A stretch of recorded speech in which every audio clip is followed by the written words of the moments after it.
Good morning, Radhe Radhe, जय श्री श्याम बच्चों। आज हम कक्षा 12 रसायन विज्ञान की प्रयोगात्मक कार्य की सीरीज प्रारंभ कर रहे हैं।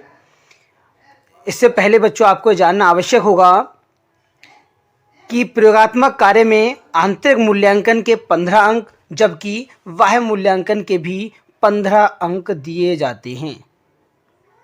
इन 15 अंकों में 10 अंक गुणात्मक तथा आयतनात्मक विश्लेषण के होते हैं, अर्थात 5 अंक गुणात्मक विश्लेषण तथा 5 अंक आयतनात्मक विश्लेषण के होते हैं तथा शेष 5 अंक विषय वस्तु आधारित प्रयोगों पर होते हैं।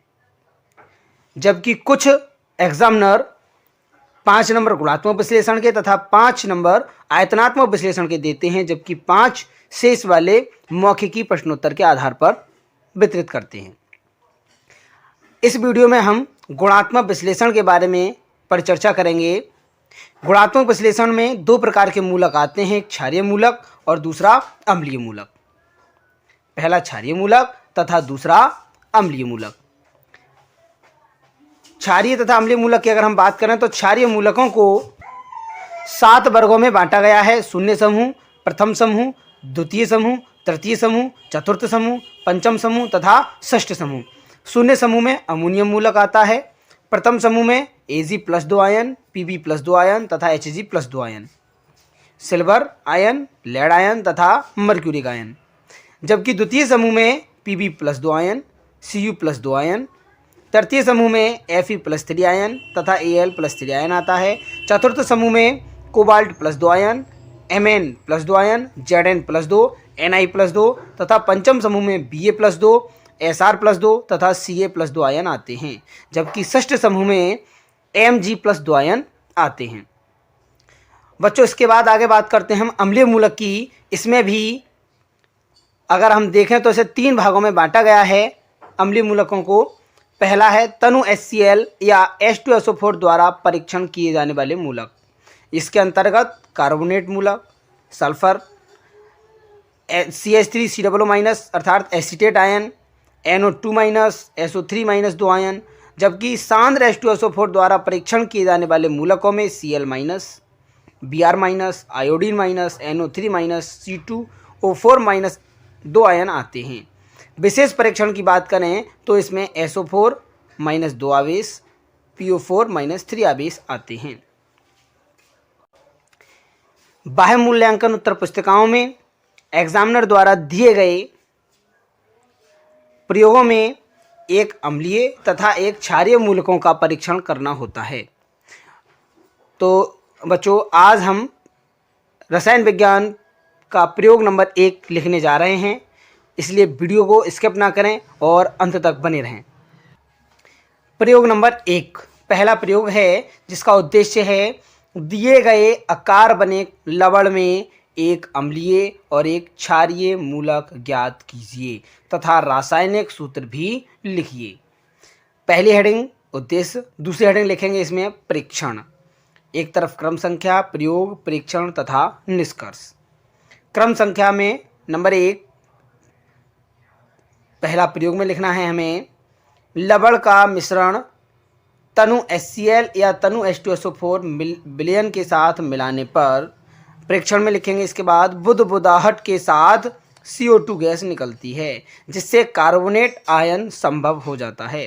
अर्थात यदि हम लवण के मिश्रण में तनु HCl या तनु H2SO4 मिला दें तो बुदबुदाहट के साथ CO2 गैस निकलती है जिससे कार्बोनेट मूलक का होना संभव हो जाता है।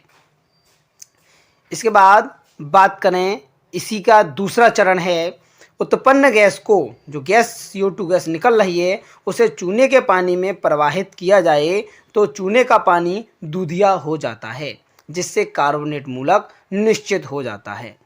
इस प्रकार हमें पहला अकार्बनिक लवण में पहला अम्लीय मूलक ज्ञात हो जाता है। निश्चित हो गया कि कार्बोनेट मूलक इस अकार्बनिक लवण में उपस्थित है।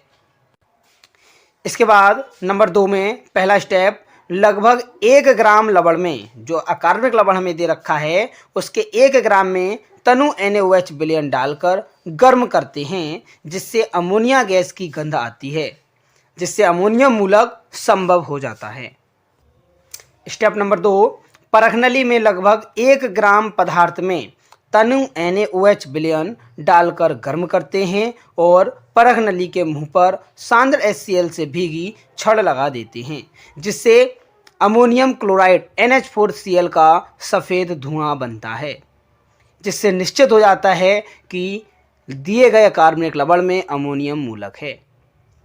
तीसरा स्टेप है इसका, परखनली में लगभग 1 ग्राम पदार्थ लेकर उसमें तनु NaOH विलयन में डालकर गर्म करते हैं और परखनली के मुख पर जल्द से भीगा लाल लिटमस पेपर लगा देते हैं, जिससे लाल लिटमस पेपर नीला हो जाता है और अमोनियम मूलक निश्चित हो जाता है कि दिए हुए विलयन में अमोनियम मूलक उपस्थित है।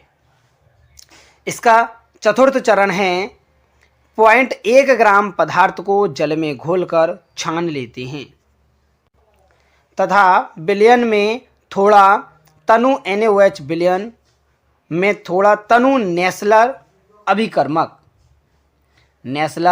अभिकर्मक डालते हैं, जिससे भूरे रंग का अवक्षेप बनता है और अमोनियम मूलक निश्चित हो जाता है। इसके बाद 5वें चरण में लगभग 1 ग्राम में तनु NaOH विलयन में डालकर गर्म करते हैं और परखनली के मुख पर मर्क्यूरस नाइट्रेट में भीगा कागज़ रखते हैं, जिससे कागज़ काला पड़ जाता है और अमोनियम मूलक की निश्चितता पक्की हो जाती है कि दिए गए कार्बनिक लवण में अमोनियम मूलक उपस्थित है। अगली हेडिंग है इसमें परिणाम। दिए गए लवण में अम्लीय मूलक CO3-2 आवेश और क्षारीय मूलक NH4+ है, अतः लवण अमोनियम कार्बोनेट NH4 CO3 होगा। हम इस तरह देख सकते हैं, NH4+ एक आवेश है तो 1 लिख दिया, यहाँ 2 आवेश हैं तो 2 लिख दिए, इसलिए हमें अमोनियम के 2 अणु तथा CO3- का 1 अणु लें, तब NH4 CO3 प्राप्त होगा। इस प्रकार पहला प्रयोग कंप्लीट होता है। दूसरे प्रयोग के लिए अगली वीडियो प्राप्त करने के लिए आप हमारे चैनल को सब्सक्राइब कर लें, जिससे अगली वीडियो अपलोड होते ही नोटिफिकेशन आपके पास प्राप्त हो सके।